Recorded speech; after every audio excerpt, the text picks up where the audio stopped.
Hello there, Geminis. Welcome to your weekly tarot reading. So I'm going to switch things up a little bit, and I'm going to talk to you about your spiritual advice first. These bottom 5 cards, mainly because I feel like there are some issues that you have to work through. And from there, we'll go into your love reading, because this is going to kind of, it's related to this. So once we clear this energy out of the way, the love reading will make a lot more sense, okay? I've done this for Virgos before, mainly because I felt like there was a need for it, and I think it might be helpful for you guys as you navigate the energies of this week, because I feel like it's a little intense. So in terms of your spiritual advice, I feel like the main message for you is to kind of stay in the present moment, count your blessings, and really look at what you do have in front of you.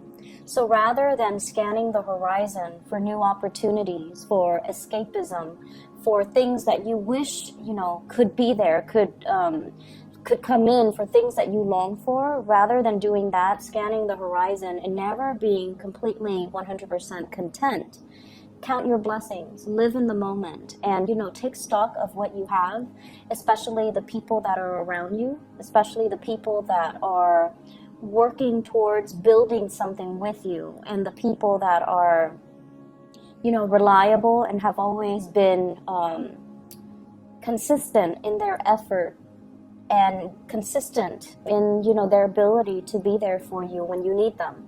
And the reason why I say that is I feel like this is the energy of somebody looking for, like an outsider looking in, okay?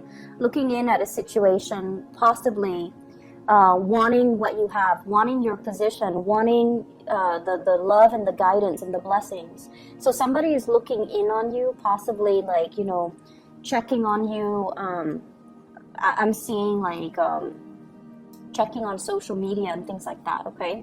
Somebody that's like constantly monitoring what you're doing, how you appear, what you talk about. And I feel like there's a deep sense of this person being quite controlling, wanting to dominate the situation and wanting to tell you, you should do this, you should do that. And so they have this laser beam focus on first your household, your work sector, your ability to lead others as well. So I feel like there's kind of honing in, trying to figure out what you're doing, possibly wanting your position, wanting your work, wanting all the blessings that you have. I don't see an energy of somebody sabotaging you. I don't sense that. But I feel like somebody really wants what you have. And so if it's a job, do the best to your capabilities. Don't leave room for somebody to sneak in from under you and steal things from right under you.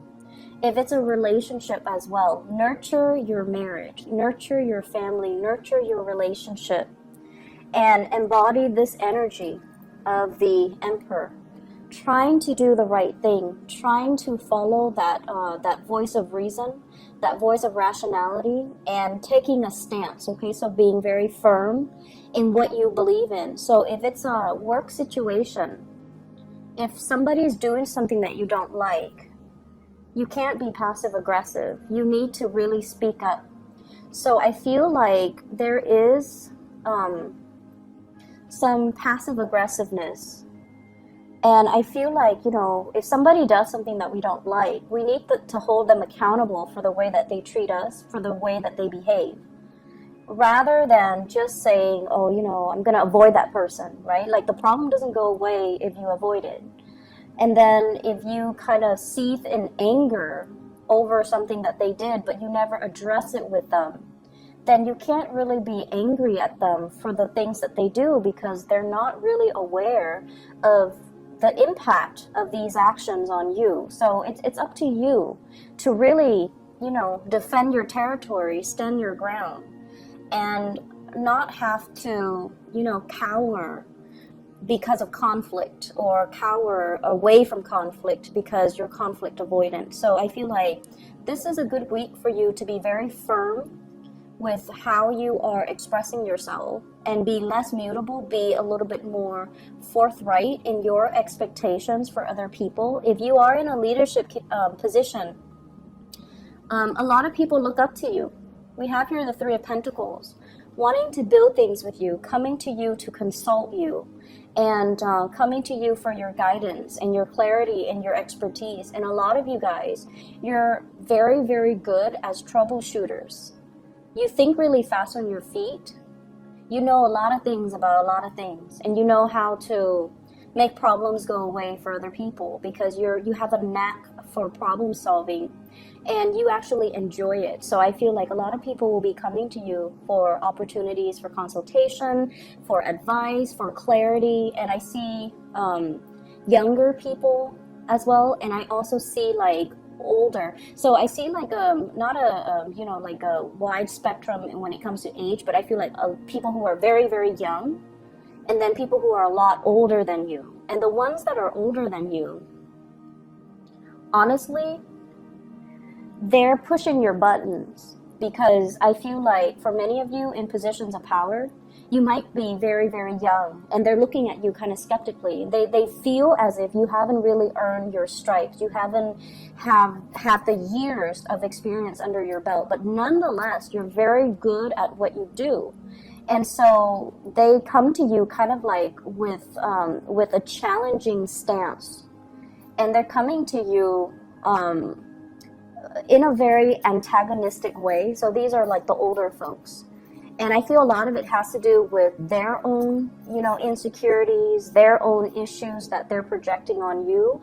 But more than anything, stand your ground. Talk to them as if, you know, age doesn't really matter. Talk to them with that voice of authority and really, really stand up for what you believe in. So never mind the age gap.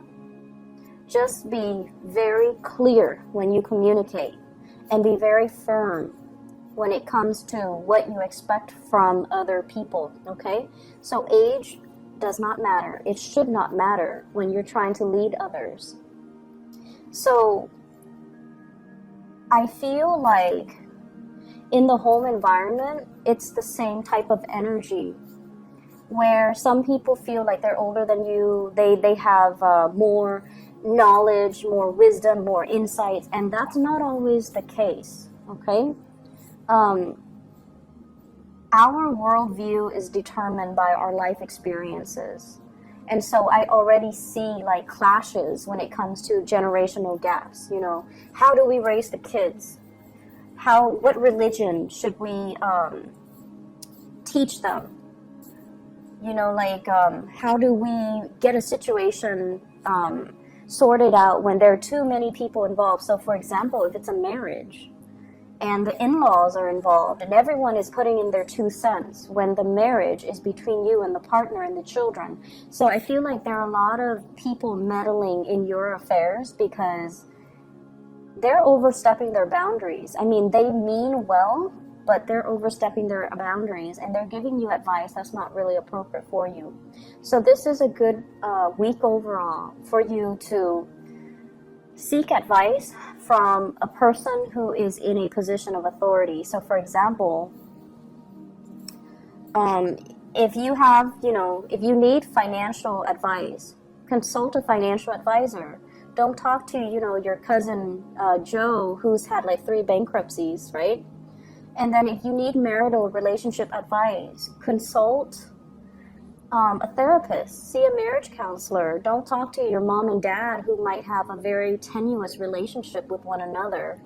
So learning to ask for help from the right people, and then learning as well to really stand your ground and figure out what you need and demand it of other people. So it's not a great week for you to compromise.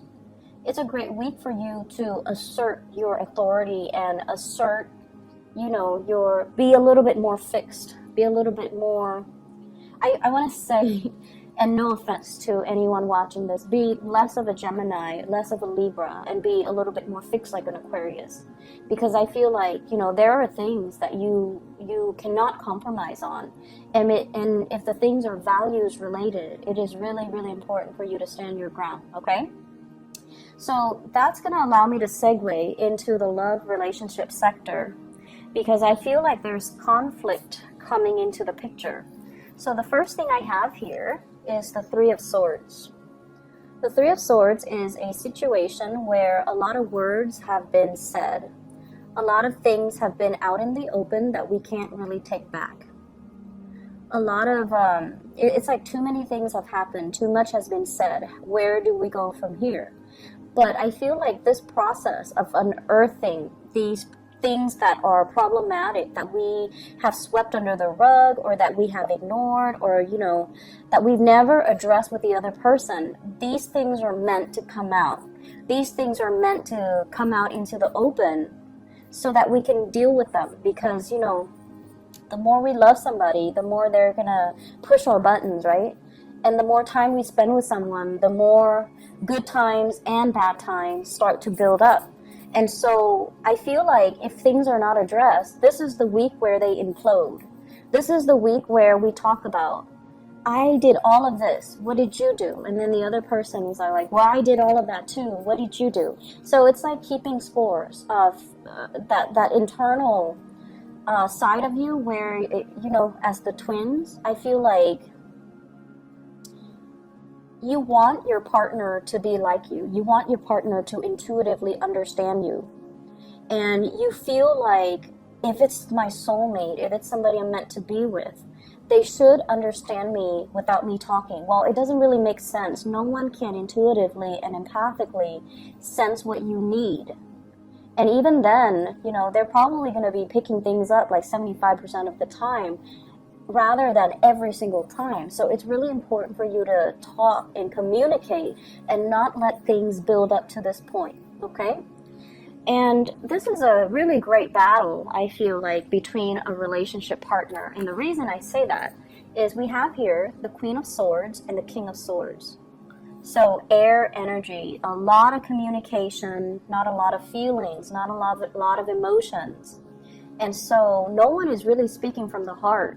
They're speaking from a space of calculation, keeping tabs, keeping scores. I did this, you did that. So it's a very cold, detached, and almost antagonistic type of a vibe that I'm getting here. You might be dealing with another air sign, so an Aquarius, a Gemini, or a Libra. And this is the Gemini card. She has like two faces to her. So I feel like this might be the partner that you're dealing with. You have somebody that is really good with animals. You have someone who is, I'm getting like an Ivy League type of education. So somebody that might have multiple degrees. They're very, very intelligent. They're very worldly. They're less, I want to say like,